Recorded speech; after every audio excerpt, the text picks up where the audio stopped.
All right. Hi, everybody. Well, thank you so much for everyone being here today. We are so excited to have you. So today we're going to be talking about dismantling fat shaming and weight stigma in health and wellness spaces. And again, we are so glad that you can join us. Welcome. So before we begin, we'd like to start with a land acknowledgement.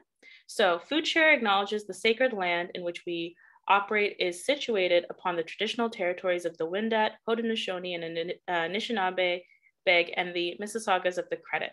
So this territory is covered by the Dish with One Spoon Wampum Belt Covenant, an agreement between the Anishinaabe and Haudenosaunee allied nations to peaceably share and care for the lands around the Great Lakes. FoodShare recognizes that many nations of Indigenous peoples who presently live on the land are those who have spent time here and the ancestors who have hunted and gathered on this land known as Turtle Island. FoodShare recognizes and supports the UN Declaration for the Rights of Indigenous Peoples and the Truth and Reconciliation calls to action, applying both to our work. FoodShare also acknowledges the many people of African descent who were not settlers, but whose ancestors were forcibly displaced as part of the transatlantic slave trade, brought against their will and made to work on these lands. Despite the ongoing violence inflicted on Indigenous peoples and Black Canadians, FoodShare is grateful for the care and contributions made to the land by Indigenous land and water defenders and the Black food growers and farmers. We believe that advancing Indigenous sovereignty is deeply and inextricably linked to Black liberation, and we remain committed to advancing both. Contextualizing the conversation today through acknowledging the land is crucial when grappling with fat acceptance and body liberation. As we know, fat phobia is another extension of colonization and the desire to control Black and Indigenous bodies. With the intention of deepening our understanding of the interconnected nature of these issues, acknowledging the land is a reminder for all of us to show up and do the work of educating ourselves in the ways in which various systems of oppression are connected, as well as our responsibilities to the land as treaty peoples. As we think about moving land acknowledgements from words to actions, I invite you to take a moment to reflect on the land that you're situated on and in the ways in which those of us who are allies can support the process of reconciliation in our own lives.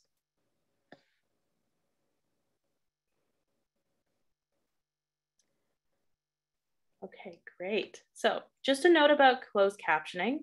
Closed captioning is available for this meeting. So to access closed captioning, click on the CC icon at the bottom of your screen and select Show Subtitles.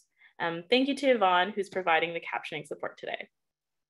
As well, we've got a team of 2 ASL interpreters who are available for this session. So thank you so much again for joining us, Matt and Jillian. So an introduction. My name is Fateha, and my pronouns are she, they, she, and I currently work at FoodShare as the Good Food Market Facilitator, where my team and I support a number of grassroots and agency partners in starting good food markets in low food-based asset areas, as well as collaborate on the Food Liberation and Body and Fat Acceptance Committee that drives FoodShare's initiative to incorporating body sovereignty back into our organizational programming.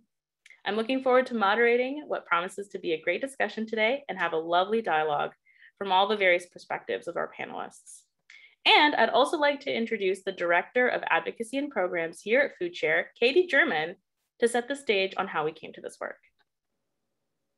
Thanks, Fateha. Hi, everyone. Welcome to our conversation today. So a couple of years ago, I went to a launch of a community event that was announcing a new food project in Toronto, and there was 75 different community leaders there. And when I got there, they framed it as the problem question for today was, how are we going to tackle the crisis of obesity in our community? And could you work at your small tables and come up with some ideas? And I found myself in a room going, oh, the problem for today is my body. And the question at the table is, how do we prevent people from having a body that looks like mine? And we're really rooting that. How do we create shame and stigma for people in our community? And that for me, I mean, there's many moments, but that for me was like really crystallized that we were going to commit that we were not going to feed into this work anymore. and part of that meant that we actually had to start taking some action as an organization. So we started having some really intentional conversations around fat phobia and what that looks like at work around 2018.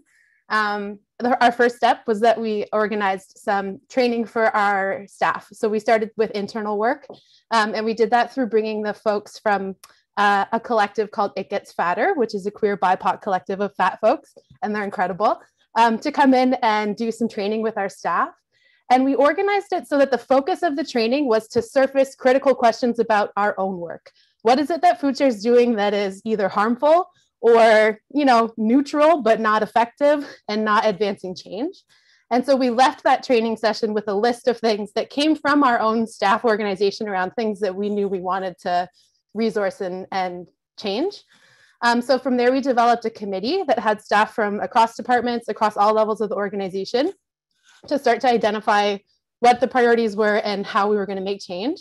And so that included ideas around changes to our programming, changes to our curriculum and our content, changes to like the culture of lunch at work, HR practices, organizational policies and systems. So it wasn't really focused in just on like, we do workshops about food and how do we teach kids in a way that's like good. It was much more broad, and recognizing that fat phobia was a part of all of that. So one of the first things we did is we wrote a body positivity statement. And even at the time, we were like, body positivity, I don't know. And we spent so many hours as a collective saying, it's not quite body positivity, but we don't know what else to call it. And we're not sure where to go. And we landed on a body positivity statement. So from the outset, body positivity felt like not the right fit, but we went with it. And so now we're sort of 2 years into this work. We've made a lot of changes within the culture of the organization. We have new policies, we have new content. We've had a lot of public conversations and also a lot of consultations with people who are leaders in this work around the terms we want to use. And now we're at a place where we're much more clear on what we're doing and where we want to be going. And we're also more comfortable, I think, as an organization being a bit bolder in what we talk about in the language that we use. And so we are excited now to share with you all, it's now public, that we no longer have a body positivity statement. We have a statement on body liberation and fat acceptance. And we are invested in body liberation and specifically saying the word fat and saying the words fat acceptance as an organization. And how we wanted to sort of kick that off and contextualize it and provide some really good insight and thought around it is to share the space with the wonderful panelists that we have here today. So that's where FoodShare is coming from. And I'll pass it back over to Fateha to get us started. Amazing. Thank you so much, Katie. So let's meet our panelists for today, each of whom have been doing vital work to address weight stigma and fat shaming. So we're going to start with Issa Kixen. So Issa is an Anishinaabe Two-Spirit comedian producer whose roots lay in Couchiching First Nation, Ontario. They've traveled across Canada and the US as a comedian and an improviser. They use comedy as a tool in dealing with racism, homophobia, and sexism. They are the co-founder producer of Woke Comedy Hour, associate producer at the CBC Manitoba, featuring on APTN's The Laughing Drum, a member of the Bannock Babes Drag Collective, and they're the executive producer of Minu Gogagan, the Good Voice podcast, and Tales from the Ripped podcast. So thank you so much, Issa, for joining us. Next, we have May Friedman. So May Friedman works as a faculty member at X University, and their research looks at the unstable identities, including bodies that don't conform to normative tropes of race, ethnicity, ability, size, beauty, and health. More recently, much of May's research has been focused on the intersectional approaches to fat studies, considering the multiple and fluid experiences of both fat oppression and fat activism. Drawing on the range of arts-based methods, including digital storytelling, as well as analyzing of treasured garments, May has explored meaning making and representation in relation to embodiment and experience. So welcome, May. Next, we've got Marquisele Mercedes, who goes by Mikey. And so they are a fat liberationist writer, creator, and doctoral student from the Bronx. As a presidential fellow at the Brown University of Public Health, her work focuses on how fat phobia, racism, and anti-Blackness have shaped healthcare, research, promotion, and training.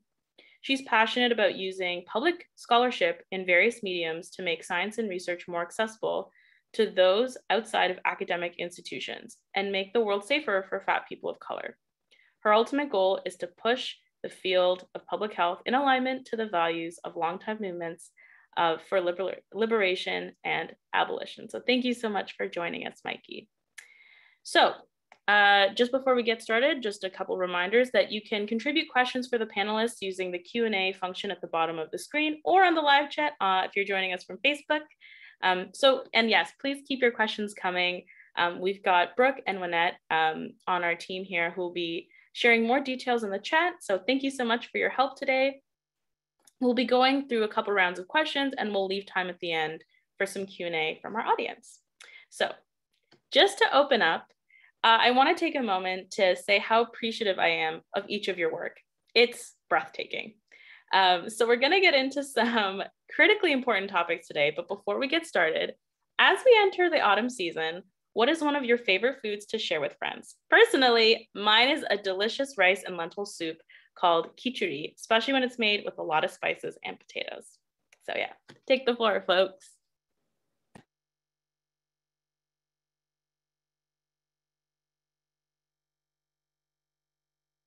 Should we just jump in or? Yeah? Okay, cool. I'll go first because I've been thinking about this food question for a while now. So one part of me says the best food to share in autumn is a sancocho, which is like a thick Dominican soup, has lots of meat and root veggies. And if you're like me, you like it with extra pieces of corn. So that would be like top choice with a little sprig of lime. Or I make a really good tomato soup, which is like kind of on the spicy side and a little creamy. So yeah, it's one of those two things. But soup. Yeah, soup's good. That's awesome. I would also have to agree with some kind of stew. My preference for stew, like for the ultimate like warm, comforting stew, is using moose meat and squash. Just because that's what I grew up on. So that's my ultimate. I mean, moose meat is a little bit harder to find these days, just because I'm not on my community. So it usually means like I have to bribe people to provide me with the moose meat. Yeah. Well, I'm much more of a baker than a cook, so I'll bring the dessert.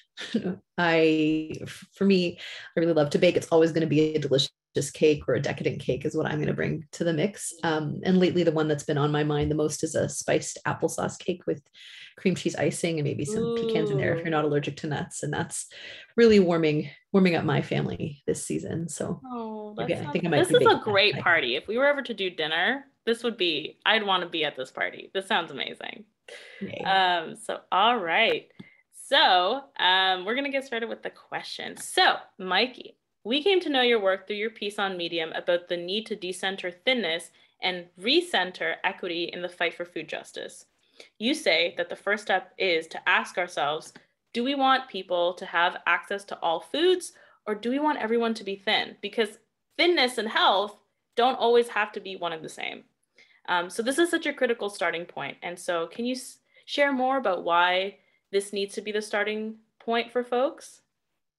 Absolutely. So that question is a way of grounding ourselves in the pursuit of equity versus like a limiting notion of what health or healthy eating is or isn't. Mm-hmm. You know, asking ourselves, do we want everyone to have access to all food, or do we want people to be thin? That does a few things. So first, it acknowledges that people, regardless of whether they eat the same thing or in the same ways, are going to look differently because body diversity is just like a natural fact.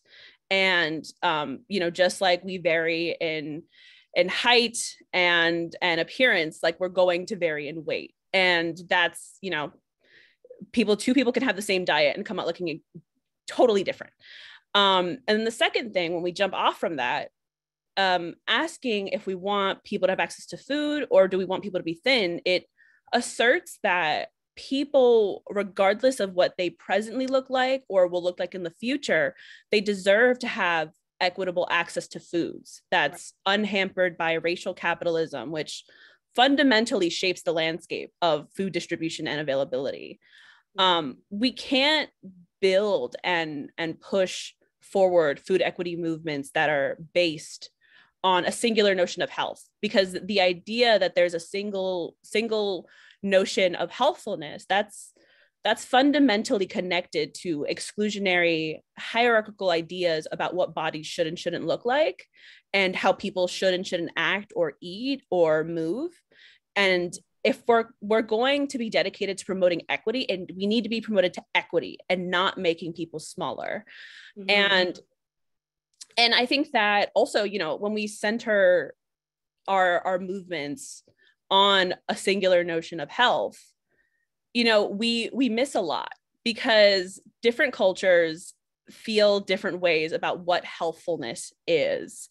And in order to be grounded in equity, we need to also move beyond the singular worldview that, like, if we all just focus on health, we'll all eventually come to the same place, because it's not true. And just coming at this from like a perspective of someone who does activism and does research, it also just doesn't really make sense to base a movement on something so ill-defined. Like, even if we were to base you know, healthfulness in a series of like health outcomes, you know, like who's living the longest, who has the fewest instances of like, you know, cardiac disease, like, you know, something like that. That doesn't describe very well the impact on like what certain pursuits of healthfulness have on people's lives. Like, even if someone has good outcomes, like in a research or a medical sense, that doesn't speak a lot to the quality of life they're living. And so I think that in pursuit of equity, it's best to just sort of dispose of this idea that, you know, we're all seeking health, which is like the best thing, and we all know what it is, and we're all seeking it. And it's like, that's not true. And also, you know, if you were to ask people to describe health, I think we would all address that in a very different way. And it usually boils down to looking something smaller or muscular or whatever. Usually it comes down to looking whiter. So yeah, that's what that question's for. Yeah. And I think, to me, what's so interesting is this moralizing on good food versus bad food, and how if you are thin, the automatic assumption is that you're healthier than someone who's fat, you know. And just sharing a personal anecdote, my mom works a job where you have to do a lot of repetitive work. You have to be standing, and she's fat. And she goes to her doctor and says, hey, my knees, I think I have arthritis in my knees. And the doctor says, just lose some weight. And she eats, you know, if we're thinking, you know, again, moralizing on food, produce versus, you know, I guess junk food, that doesn't really exist. But that doesn't solve the root of the issue, because often I feel like medical professionals will say just lose weight as a solution to not really do their job and dig deeper on what the issues are. And as it turns out, when my mom went to a chiropractor, it turned out she does have arthritis in her knees, and it has very little to do with her weight. So I think that is another example of how the distinction between healthy and thin, we have to start untangling that. But yeah, thank you. So this is for Issa. So liberation starts at the site of our relationships. And when you started to build your own comedy show in Winnipeg over 4 years ago, how did those shows and building those communities with BIPOC, queer, and fat folks give you the space to explore your own relationship with your body and stay engaged with what you love? I think in terms of the community that we created in Winnipeg, that just being able to speak about those things on stage. So my comedy, you know, I talk about being a fat, Indigenous, disabled person, and how, you know, like you mentioned before, anytime I go to the doctor with any sort of problem, you know, it's like, lose some weight. Oh, it's because you're fat. And then, oh, we discover I have lupus.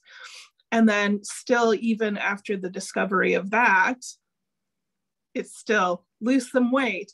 And so I think being able to say those things and then have other people watch and say like, holy shit, I sorry, I went through that too. And, you know, that's been my experience. And it's created this really unique relationship in that people can relate, but then I'm also able to connect with these other people. And so what it's done in turn is we've done a lot of healing together. And so I've been able to connect with other folks in other fat bodies. And we've been able to not only like, because I really hate the word body positivity. I feel like it's such a, it still is not at the root of fat acceptance. And so for me, it's been about not only accepting my body that is fat, but also accepting other bodies around me.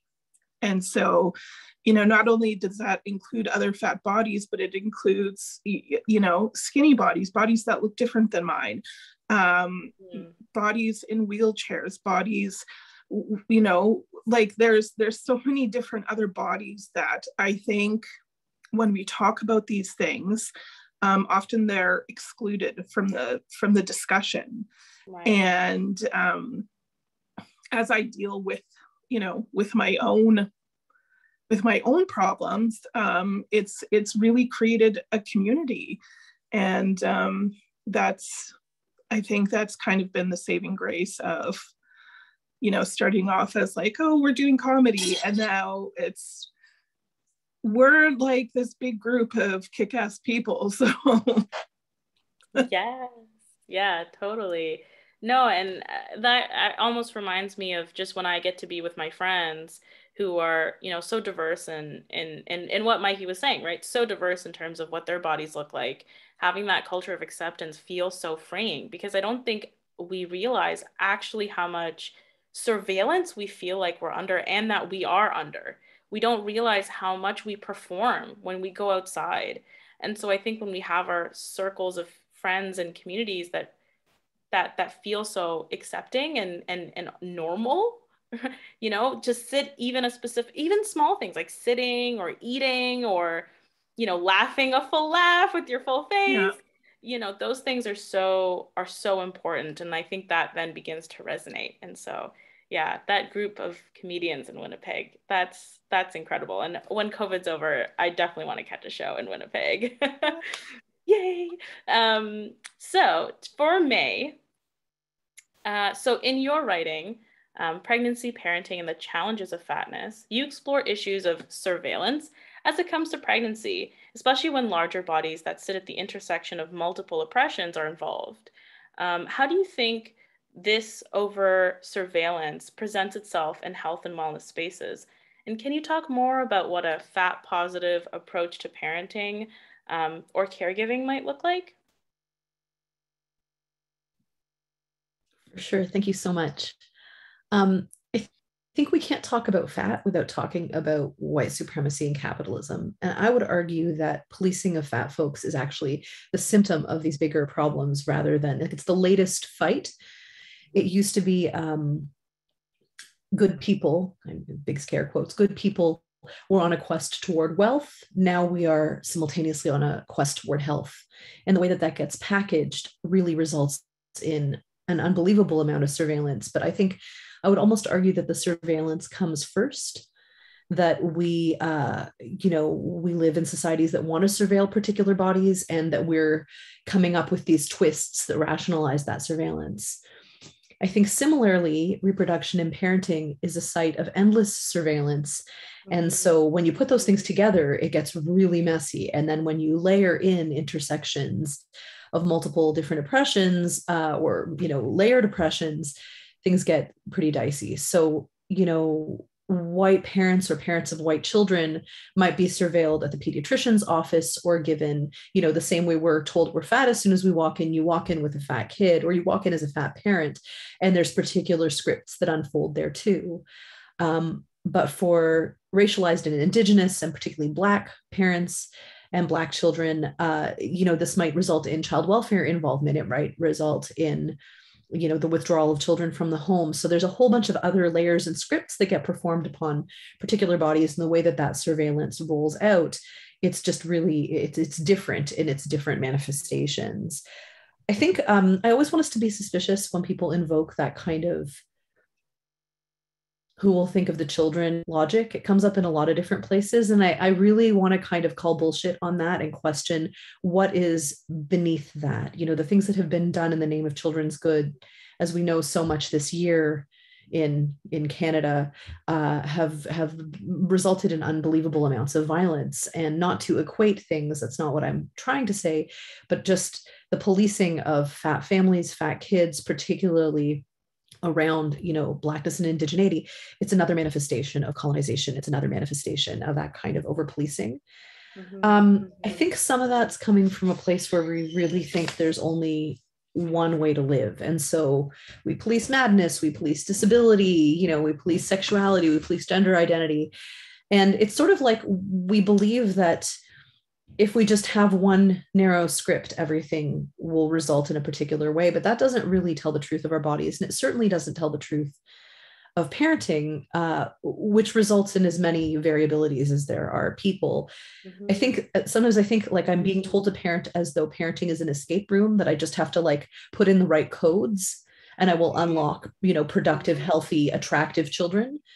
And it doesn't really acknowledge all the intersections within which I live, but also that my children are people, that are, children are humans with their own variability, opinions, characteristics, choices, and that we need to be willing to consider them in that way, and, not see that sort of thin, successful, white achievement as our end game. So the question was, what do we do about fat positive parenting? What do we do with all this terribleness in terms of actually trying to survive our lives?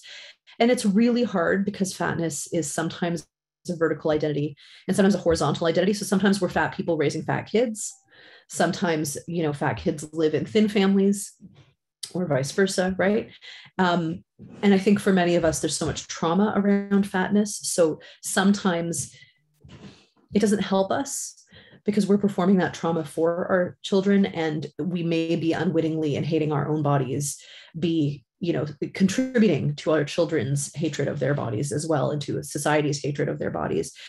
So I want to just say, I think we have to be gentle with ourselves, and we have to acknowledge that we live in a really hateful, racist, fat phobic culture. And so I'm going to start by saying we really need to offer a lot of compassion for how hard this work, parenting is terribly hard work, and you add this other layer to it, and it's so desperately difficult. But also to say that across all different kind of intersections, when kids are fiercely supported at home, we know that things kind of go better. And so if the world's going to say that your kid's body sucks, you hold them up and you prop them up and make them know that that's false, and it's a politically oriented belief that it's coming from a much bigger system that wants to work against them. On a simple level, throughout the scale, if you are still engaged in battle with your own body, my heart goes to you, because it is hard work, but perhaps try to keep that away from your kids if you can. And just really, trying to acknowledge at the very least that this is a journey that we're all on, that is not going to be easily, we're not reaching any kind of easy finish line. So I wanted to ask, because I know, Issa, you've, spoken and written a lot about, parenting as a fat, queer, disabled, Indigenous person, and the experience that yourself and your kids have when going to the doctor's office, and that immediate, fear. And so I wanted to kind of go off script here a little bit and just sort of ask about how do you prop yourself up and prop your kids up, and how does that look like in your day-to-day? Usually what that looks like is it looks like me reminding my kids every day that their bodies are good, and that, you know, regardless of what, you know, whether it's the doctors or, you know, family members, you know, who are well-meaning, or even just friends around them who have different bodies than theirs, a lot of it is just reiterating to my children, like, your bodies are good, you are good, you know, your body doesn't define who you are. Your body is your vessel, your meat suit that carries you around in this world. And, you know, what's inside is you. And so I think it's easier for me to do that for my children than it is to do it for myself. Because, you know, I have a lot more years of having to go through that work and having to come to a place where I can accept my body. I'm still working on completely loving my body, but I'm at a place where I can accept it. And I'm 38 years old. And so for me, that means undoing a lot of work, a lot of horrible things that I went through as, you know, as a child, as a teen, as an early adult, and as a parent. And so it's so much easier to do that for my children and to do that for other youth, because I work with a lot of youth, and being able to, you know, uplift and just reiterate that you are good despite what, you know, other people say, but I'm still working on it for myself. Yeah, no, that was incredible. I was just gonna say, when you were saying that, I felt it, and I'm sure so many of our folks joining us felt that too. So thank you so much for sharing that. And I think that's why these conversations are so important, so that we, like, in this space, we are all valid and loved and appreciated. And yeah, this is just a meat suit for us to experience life through. So yeah, all right. So moving on to the second round, these are open questions, so feel free to jump in. So what are your thoughts on the term health at every size? So this is super common in public health and medical spaces. It's a term that FoodShare considered in our work, but it felt limiting, especially because it doesn't address the systems that cause discrimination and still centers on an idealized version of health that doesn't allow room for things like chronic illness, disability, or generational poverty. What do you folks think about that term?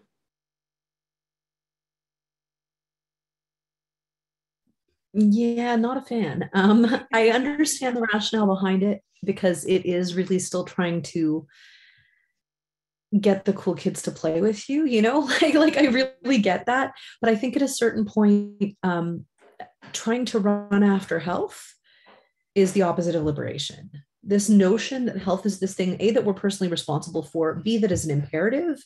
It works against so many different kinds of bodies. And actually, I want to be clear, like, health is a diminishing return, because even if you begin healthy, like, we're all going to die. And so this idea that this is something that we ought to be chasing, I think is so problematic. And it really speaks to a much bigger fear of risk, fear of death, that I think is used to enact enormous violence. And so I've been using in my work and in my teaching, I feel uneasy about this, but I've been thinking a lot more about the notion of wellness, like what makes us be well, and broadening that notion of what a well, you know, full nourished life would look like for each and every one of us. And even that has so many layers of liberal whiteness over it that I feel like it's a very imperfect word. I haven't found the word that I feel right about yet, but I'll use it as kind of my working word for the time being, acknowledging health and healthism, this idea that health is the mallet we use to whack ourselves all the time. Like that for me is not a good life. The life I would need to achieve to perform stereotypical wellness, that's not a livable life. It's not a good life. It's not the life I want. Yeah, that distinction between stereotypical wellness and what wellness means to us as individuals and as people engaging in relationships and community and work. That's so crucial. Sorry, Mikey, I know you wanted to say something. Yeah. Oh yeah, no, I mean, I'm glad that May brought this up, because at least the further I get into like my own program and just like talking through these concepts with like my advisors and things, I've sort of, in terms of my personal life, I've completely disposed of an idea of a singular health. Big surprise. I tend to define things in terms of well-being. And for that, you know, in terms of that, for me, it means like being unburdened in a way that only emerges when we're at peace with our bodies, when we're in tune with what our bodies need, and we have the space, resources, and time to secure those needs. Unburdened, yes. And that's sort of like how I think about it. In terms of health at every size or HAES, you know, again, I'm thinking about this in terms of some, like, from the perspective of someone who is also trying to come up with new paradigms for how we can pursue well-being in a safe way that is non-stigmatizing, that doesn't rely on old tropes of what is healthy or what isn't. And I think that HAES is a really useful step in the right direction, but it's like a very small step, and people usually stop there and make it their home, and that doesn't actually make sense. Like if you're someone who is actively trying to unlearn stigmatizing notions of what bodies should and shouldn't be, it doesn't make sense to stop in HAES, because from my readings of health at every size literature, from engagement with people who are like actively like working in that space, it seems like the result of something that is more for the professional trying to unlearn their stigmatizing habits than something that is actively helpful to patients in any significant way. The problem with folks who work in the space of like trying to destigmatize healthcare is that we often make too many concessions to medical professionals, and HAES is sort of the result of that. You know, you want, and I see these types all the time. I'm on panels with them. I speak to them, I read their work, and it's always an attempt to appeal to individuals who still have a lot of power over how people treat their bodies, i.e., you know, health and wellness professionals whose job it is to tell us like what to do with our embodiment. We don't want to alienate them because they're the ones who are controlling care. So we want to sort of balance between our worldview and theirs, and then we really just end up reiterating the same notions of exclusiveness, of hierarchy that we already do now when we're working by the rules that already exist. And so HAES sort of seems to me like an effort to like patch two worlds together. But the problem is that you can't make concessions to that worldview because it poisons everything. And that's how we're at where we're at right now, where people actively avoid the doctor, or they avoid health and wellness, you know, professionals. And then when we're forced to sort of be in those settings, what happens to us is even more damaging than when we don't show up. And you know, it's a form of concession that I understand people are more comfortable with, because it sort of seems to incorporate this idea of health in a way that seems logical and scientific and backed by something, but it's not actually. And you know, I think that's helpful for some people who like want to rebrand and try to seem nicer and all that. But who's that really for? I don't think that's for us. And so that's sort of where I stand on it. It's a cop-out. It's a cop-out from addressing the fact that they're fat phobic, right? Yeah. Oh, totally. And more on that, actually, moving over to Issa. So we're hoping to at least have some healthcare professionals, you know, watching this today, or who could watch this later. And so what would you say are the main differences, main cultural differences in the ways that bodies, weight, and fatness are viewed by Anishinaabe First Nation communities versus non-Indigenous communities? And what can non-Indigenous folks operating in health and wellness spaces learn from their First Nations peers when working with Indigenous patients and clients in larger bodies? Well, I think, you know, when we think about being Indigenous and being fat, that a lot of colonization has affected how we view our bodies and how we view fat bodies. And so, you know, a lot of us are still working through decolonizing our mindsets around bodies and accepting our bodies. And so, you know, because there's so much diabetes and other health complications that are because of colonization. So you have these things that were introduced into our lives that, you know, we didn't have pre-contact. And so, you know, generations later, we're still having those same effects. And so I think, you know, even before we talk about body acceptance within the Indigenous community, I think we still have to look at how health practitioners can look at the decolonization of Indigenous communities, because, you know, you'll have doctors who will say, like, you're diabetic, you know, you have to exercise more, you have to do this, you have to do that, and not taking into account that we're living completely different lives than we were pre-contact. So a lot of communities that, you know, traveled and didn't really stay in one spot, you know, they traveled with the weather or they traveled with the animals. And so you have people who weren't sedentary who are all of a sudden sedentary in a very small pocket of land. And, you know, you have our diets completely rearranged and completely bastardized because of colonization. So I think before, you know, doctors come in and say, well, we're going to fix this diabetes problem, we're going to fix this other problem, I think you need to look at how our lives were rearranged. And instead of coming in with, you know, like these blaming notions of, you know, you're all unhealthy, you're not, you're lazy. There's so much systemic oppression that has to do with how our bodies are now. Mm-hmm. And, you know, like that's I think a big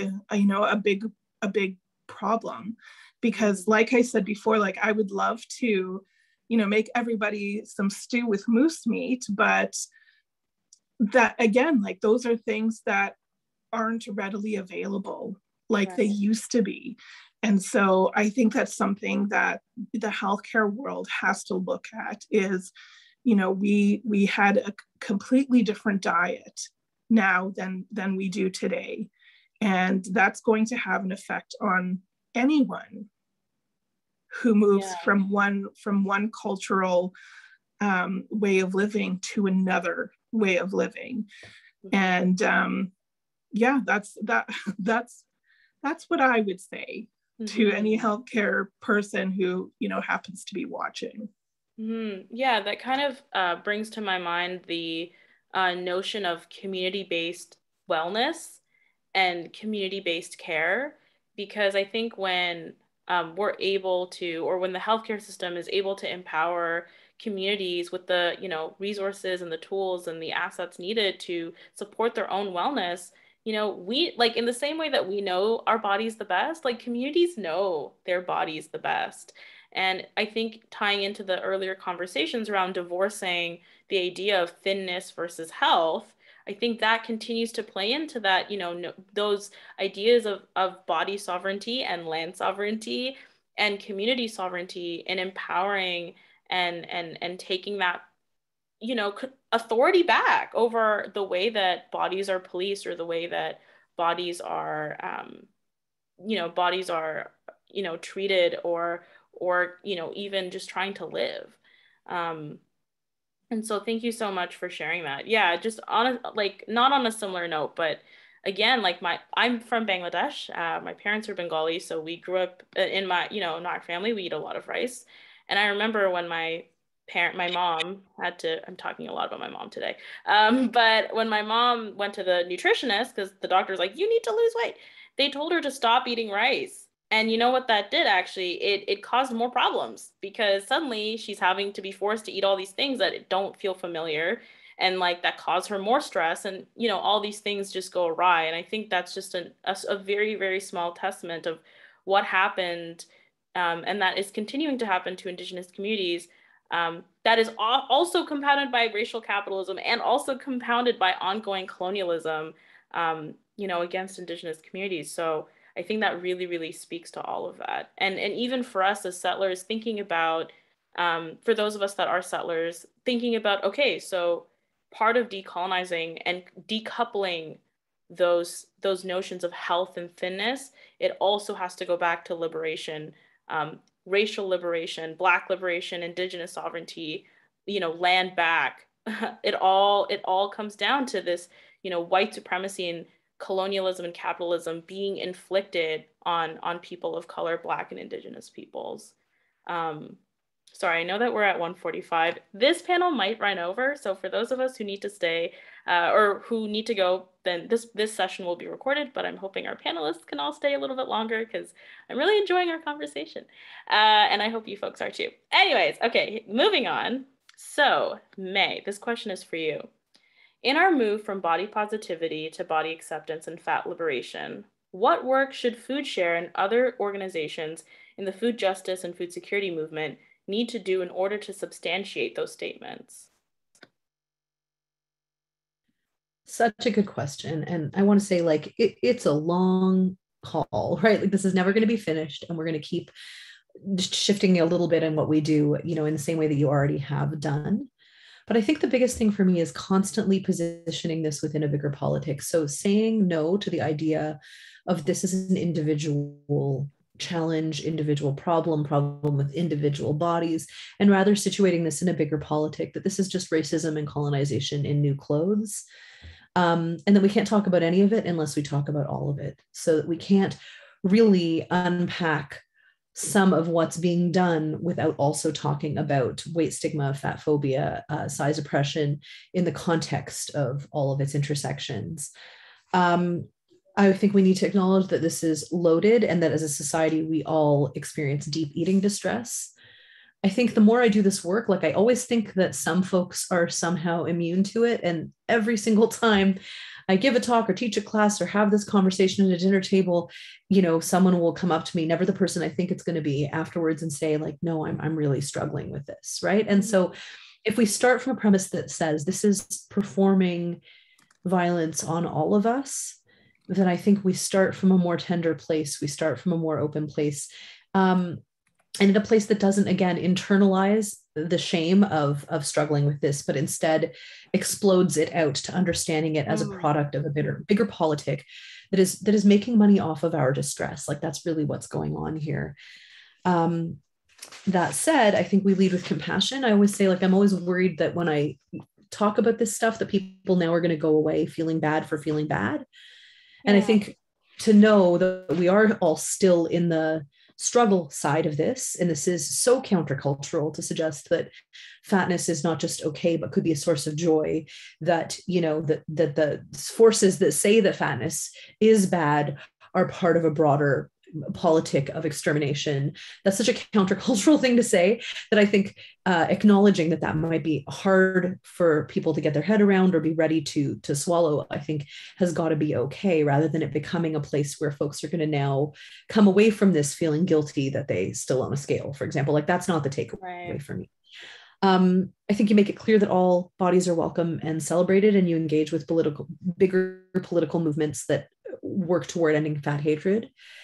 I wrote, I'm an academic, so I always want the book, but to make sure there are texts and materials available that let people do their own work. So in your spaces, in your physical spaces, I mean, if we ever get back to physical space, to acknowledge that there should be different visible resources, material resources for people to engage with. So maybe people might be very shy about having this conversation, but knowing that there's maybe like a poster on the back of the bathroom wall that might allow people to move their thinking along. And I wrote, I think FoodShare is pretty good here, but don't use healthist or fat hating language. to ask for justice. So, you know, as Katie opened us by saying, like, don't talk about the rise in obesity and diabetes as the result of food deserts. Don't stigmatize different experiences of health as examples of bad outcomes. Like, you wouldn't want to be like that unhealthy person, because when you do that, we're just throwing people under the bus. Right. I think we're seeking nothing less than our collective freedom. And so we need to demand respect as a collective, you know, not in a way that pathologizes anybody along the way. Right. Right. No, especially those conversations around like taking shame and exploding it so that we can let the compassion in. I think that's so important, especially when engaging with this work in community, having room for both acknowledging how tough it is to be fat and to navigate fat phobia, how tough it is for healthcare professionals to also be grappling with this and unlearning this, but then also, you know, make room for joy and for compassion for who we are and what we're trying to do. Also, I would like to extend this question out to Issa and Mikey. What could FoodShare and other organizations be doing to really substantiate our desire to bring you know, body liberation and fat acceptance into the forefront?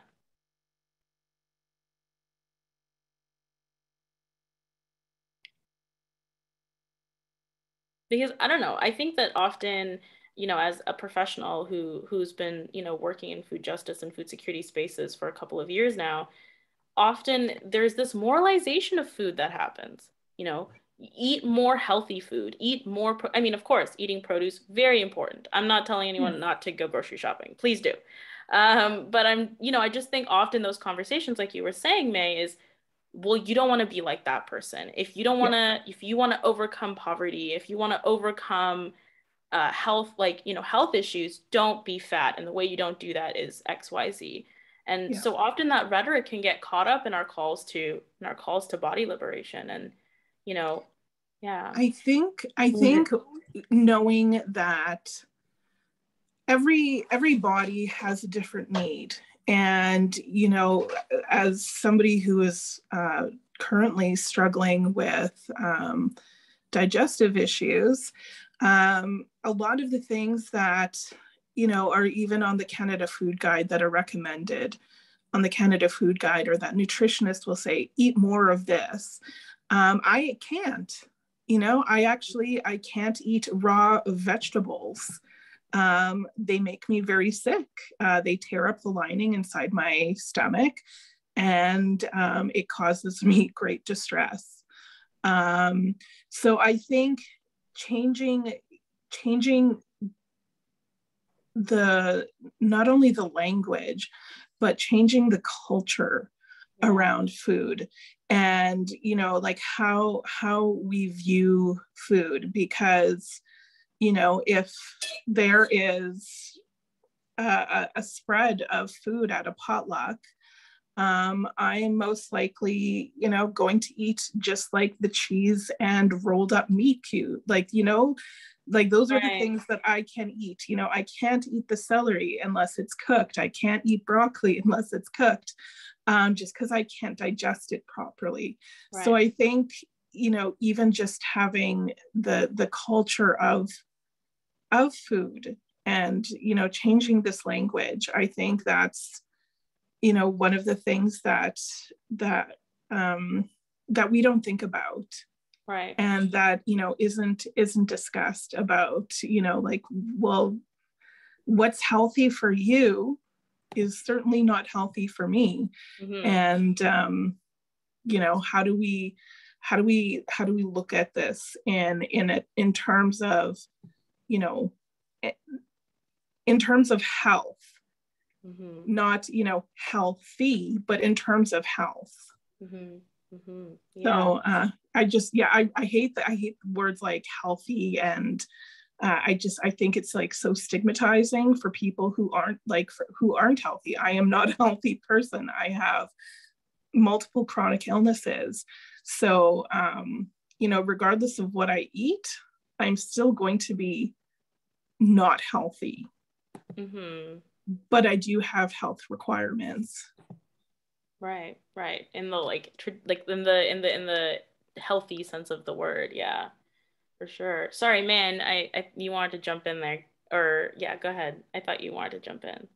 Well, I just wanted to say, I just think maybe some of us can't eat produce, some of us just don't want to eat produce, and the notion that your basic humanity, like that you only get to get treated like a human based on how much you can or want to eat salad, like I'm not interested in that contract, you know. And so I think whether or not you are healthy through your own like whatever we mean by that, through your own choices, like whatever is going on with you and food is between you and yourself, and it's not, none of it should have a relationship to whether you deserve to be treated like a human being. And so I think that's like the hard part here, because, and I will say, like, I talked about this with my students and we all agreed that everybody else should be treated with respect. And then I said, okay, but what are you doing yourself? And it got very quiet, because I do think that we're willing to extend this message to others, but it's very hard for us to not use shame against ourselves. And shame is the most potent part of this entire conversation, that it keeps us in our place.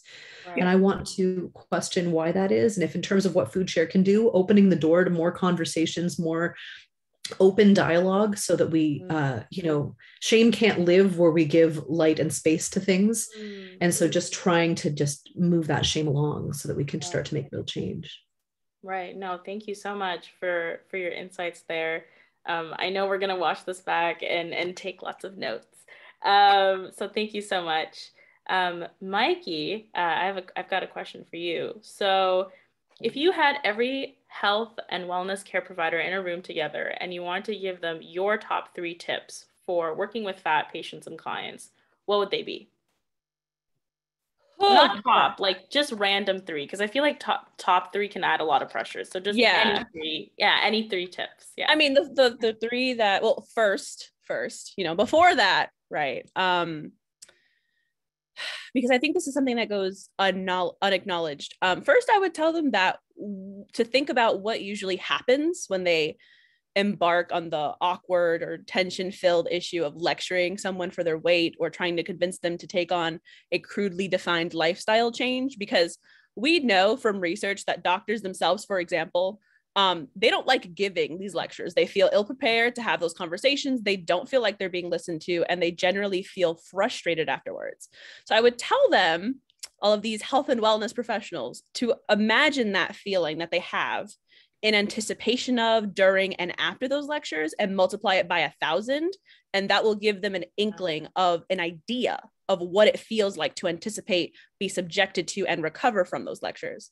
Moving from there, first, you have to acknowledge your deep-seated fat phobia. You can't address something that is unacknowledged. You have to think deeply about your beliefs and your conduct, because once you do, and you begin to catch those instances where you shrink away from your fat patients, or you look at them with disdain, or you use passive-aggressive behavior to silently punish them in ways that are professionally acceptable, then you can actually start to change your conduct. So that's the first thing. Second, your education did not prepare you to treat fat patients. Whatever field you're in, from general medicine to physical therapy to dietetics, your education did not teach you how to treat fat patients.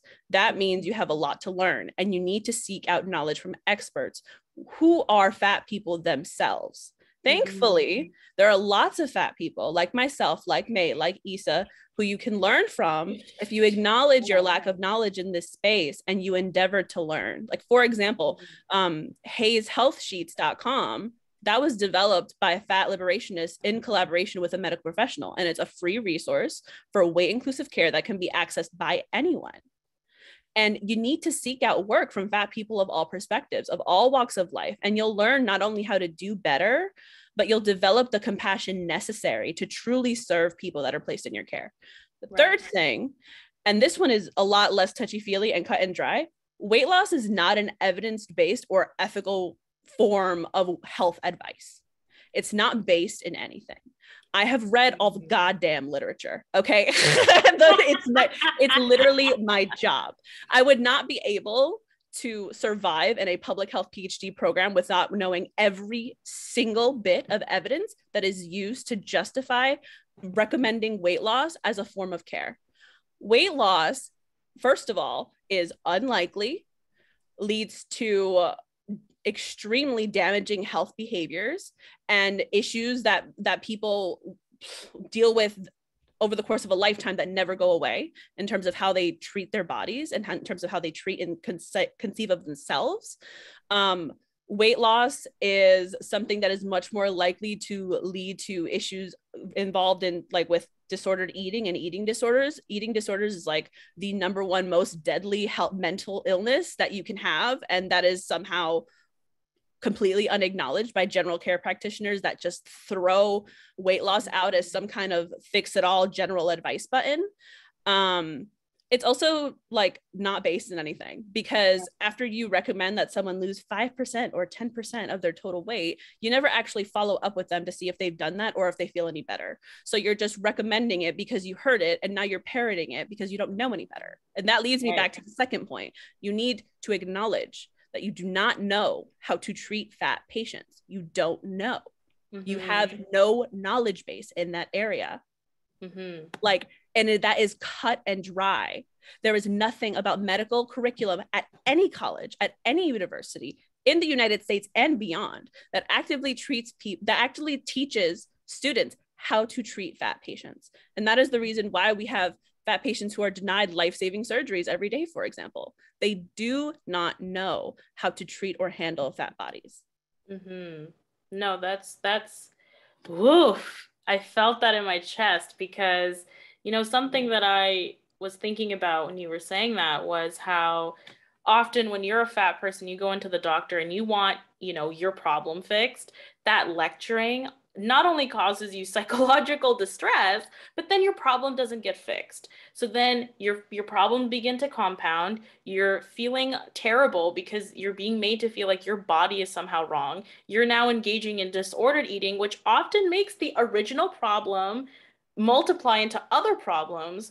And, you know, it just begins this incredibly vicious cycle that never needed to happen if, you know, the doctor, the, you know, healthcare provider just treated that original problem in the beginning. So I think that those are such incredible tips. So for those healthcare providers that are joining us and who are watching this later, please take note, because, you know, there's so many incredible resources out there. So what we're going to be doing, it's past 2 o'clock. So for those of us who need to head out, thank you so much for joining us, but we're going to crack along because we've got a couple more things to get through. So I've got a couple of closing questions, and then we'll take some questions for the audience. Thank you so much for everyone for being so patient.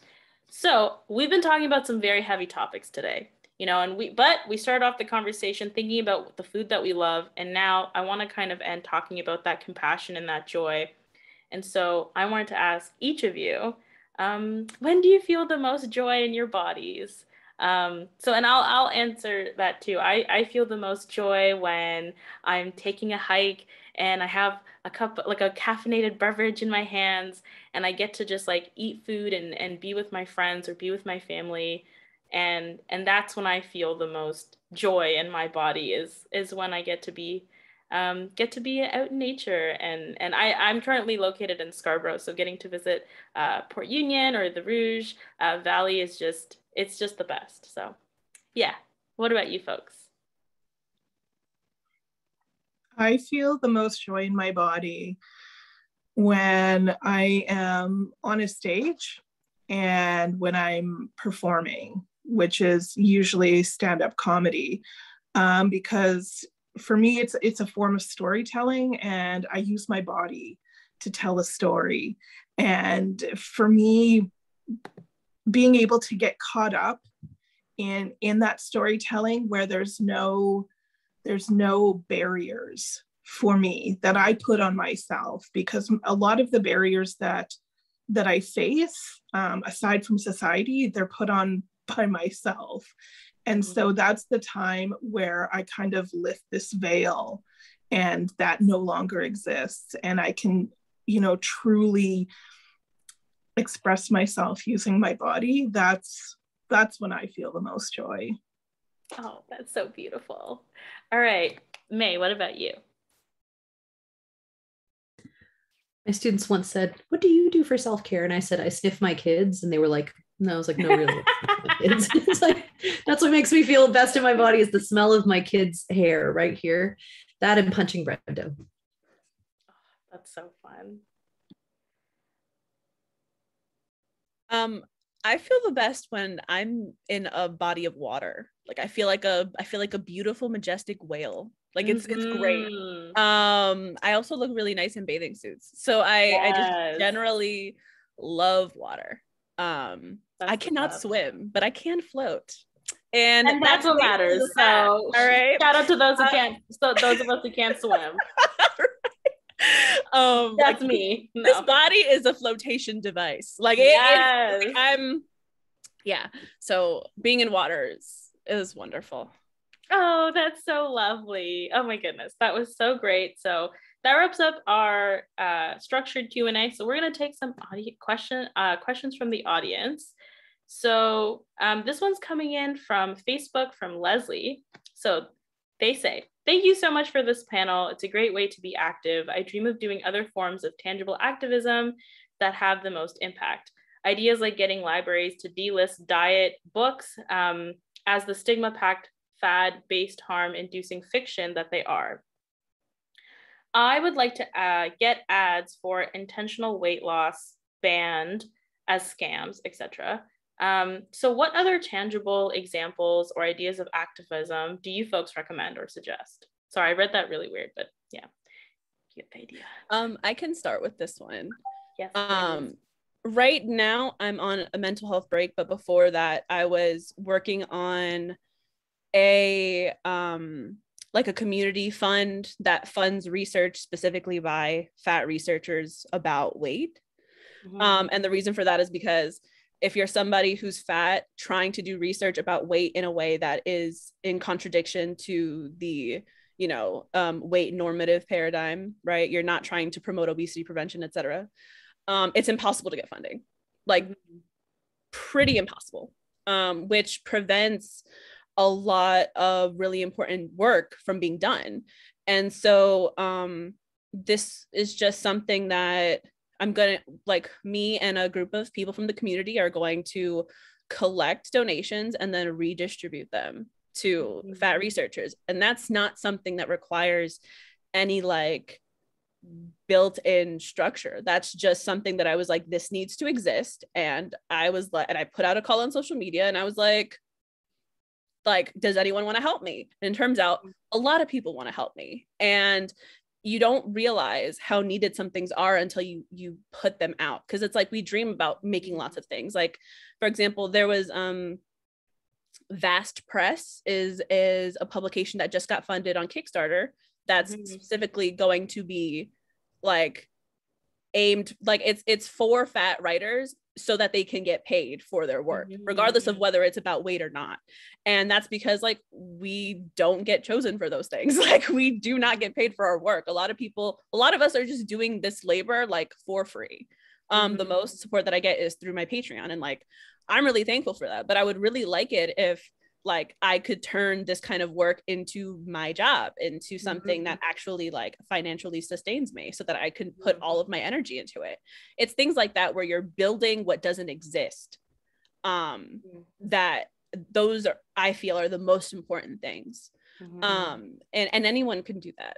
You don't need permission to. You just you can do it. You talk about it with other people, and suddenly you're you got 100 people in your inbox and they're like, I want to help you do this thing. And sometimes it's that simple. It's not always that simple, but sometimes it is. And anyone can do it. So if you see a gap that exists, then try to fill that gap. Try to imagine how you would fill that gap if you had the time, money, and resources, and then sort of move from there.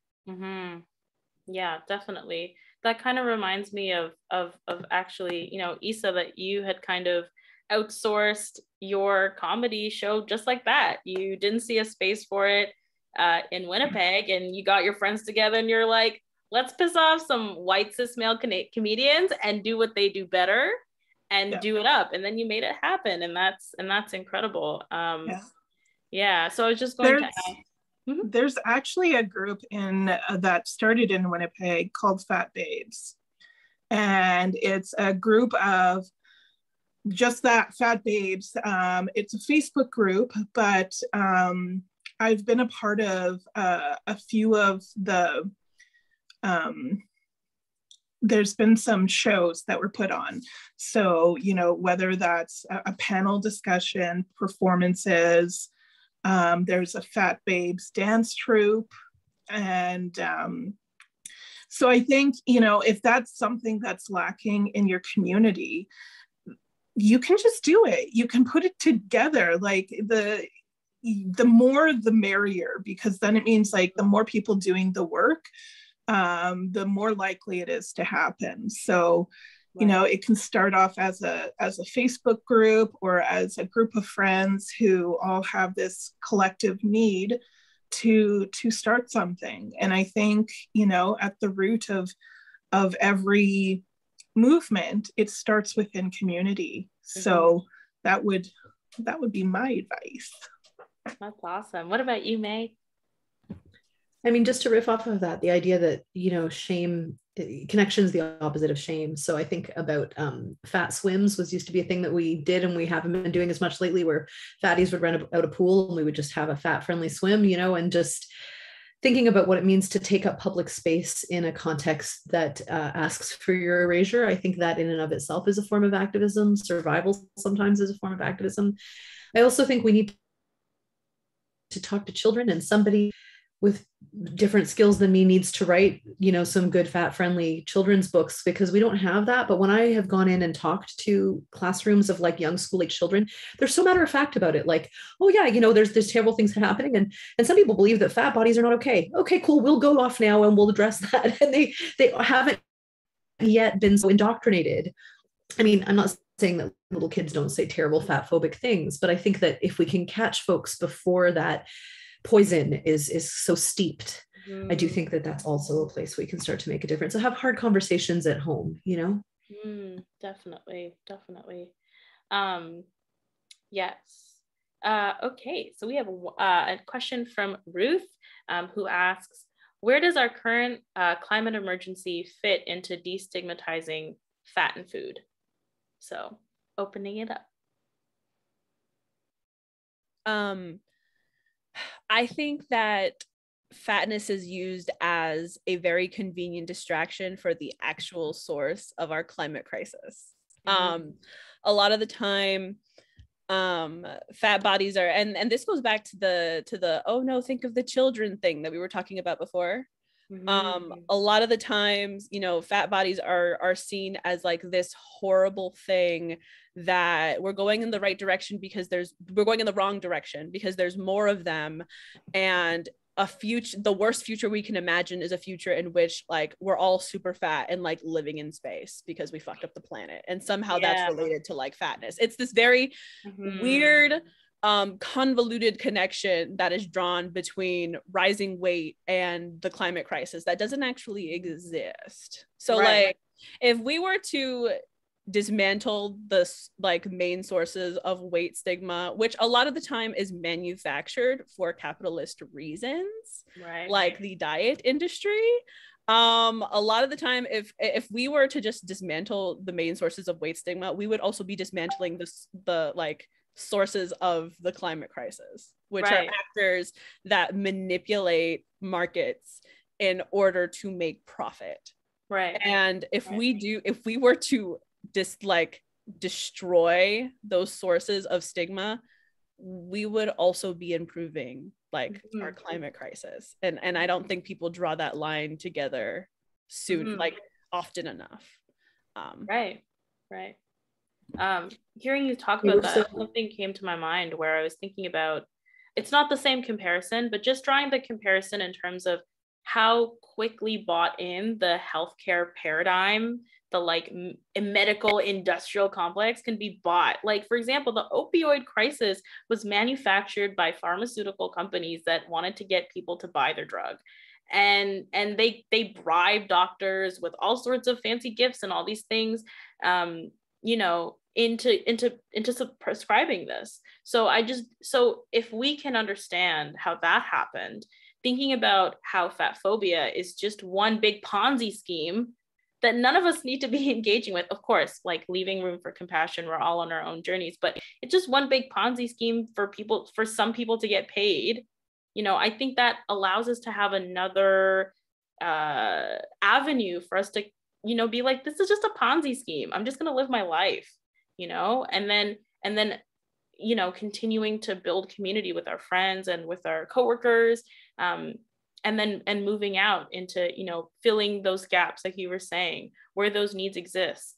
And then, if dealing with healthcare professionals, arming ourselves with support in order to be able to engage and sort of try to minimize that harm. Anyway, I went on a tangent there, but I just think that provides us with another thing to kind of logic our way out of it, and undo the indoctrination, right, that you were talking about, May. Well, and to understand that sorry to cut you off, that indoctrination is deliberate, that it hates capital, it hates white supremacy, that we are so busy being distracted by hating ourselves that we do not have the energy left to love the planet. And that's not just an us problem, because I don't mean to dualize this at all. Think about all of the resources that are put into trying to eradicate fatness and therefore fat people, that we are trying to actually exterminate fatness. Right. It's $1 trillion industry. And then we turn around and say, oh, we can't address the climate crisis because we can't afford it. So what would happen if we repurposed those resources, our mental resources, but also our collective policy dollars, away from obesity epidemic toward actually our collective survival and wellness, which is what actually needs to happen for us to turn this emergency around. So, follow the money and be very suspicious. These are tied together in a really intrinsic way, and not just at the level of the personal, at the level of the very political. Yeah. The structural, the institutional. Yeah, totally. Whose pockets are getting lined. Yeah, definitely. Sorry, Issa, did you want to jump in? Yeah. I think when we talk about climate crisis and we talk about fatness, I think what gets left out of the conversation a lot of the times is the actual racism that is fueling the climate crisis. So, for example, in North America, you have so many Indigenous folks whose livelihood no longer exists because our environment was completely disrupted. And so, when you have, one example I can think of is, vegans who get really big mad at folks who hunt for sustainability, and not thinking, like the vegans themselves, not thinking, what is it that they are contributing to the climate crisis? Because soy milk, almond milk, avocados, all the sweeteners, like the non-sugar sweeteners, that is a big part of what's destroying our environment. So, sorry if I'm not willing to take part in the destruction of the rainforest so that we can grow soybeans and almonds for milk. I do understand there's, some people aren't voluntary vegans, like there are, actual people who can't eat meat. Like, I get that. And there's Indigenous vegans that exist. But I think, saying that it's fatness and, because of the overconsumption, that's the reason for the climate crisis. It's not. It's not. We have huge companies that are destroying the lands. And so I think, that's a conversation that shouldn't be put onto the fat community, that as you were saying that, it was me thinking about what May and Mikey were saying earlier about following the money, right? I think if we look to capitalism to provide us the solutions, we're not going to get the solutions. We have to look to Black and Indigenous leadership. We have to try and really think about how to you know, really, again, going back to our land acknowledgement earlier, we really have to think about how these systems of oppression are layered. And when you have a vertical identity like fatness, how that continues to be perpetuated, and what we can do in our own lives to, so at an individual level, unlearn that. And then with our, you know, with our friends or with our families, kind of building those systems in and then moving up. So, because I think that's really, really important. Sorry, so I'm gonna pitch one more question from the audience, and then we're gonna have to wrap up. But this comes from S. Knox. And so they asked, how can we help our kids to eat the foods that nourishes their bodies and minds, but without them thinking like we're shaming their bodies? How do we do that?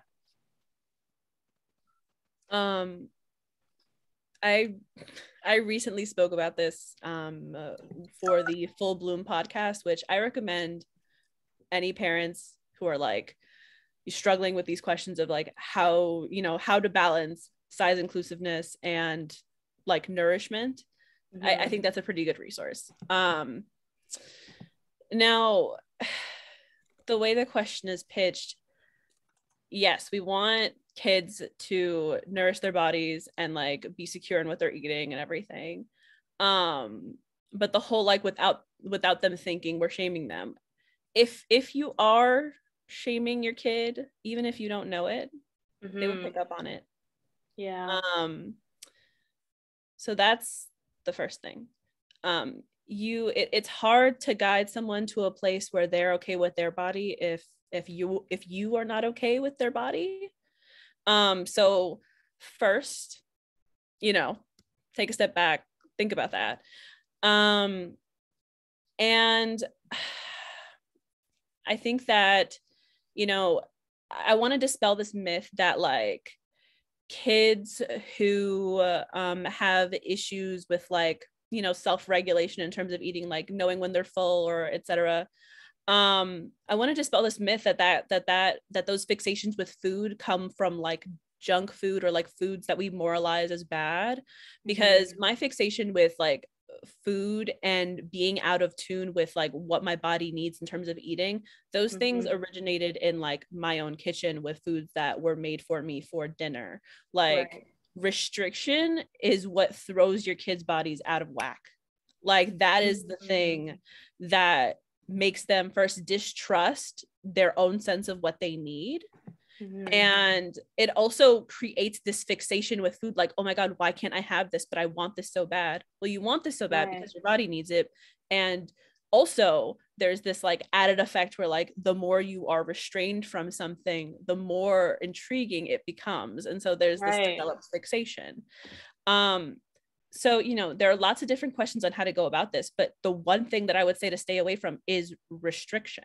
Right. Like sometimes kids need to eat the thing that might not make them feel great in order for them to learn that thing specifically doesn't make them feel great. Right. So they'll avoid it in the future.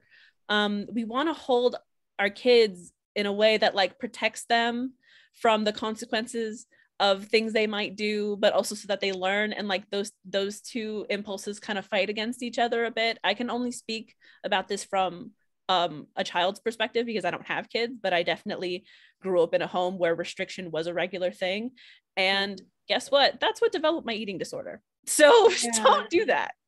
That would be my number one piece of advice. No restriction. Yeah, totally. May, Issa, as parents and caregivers?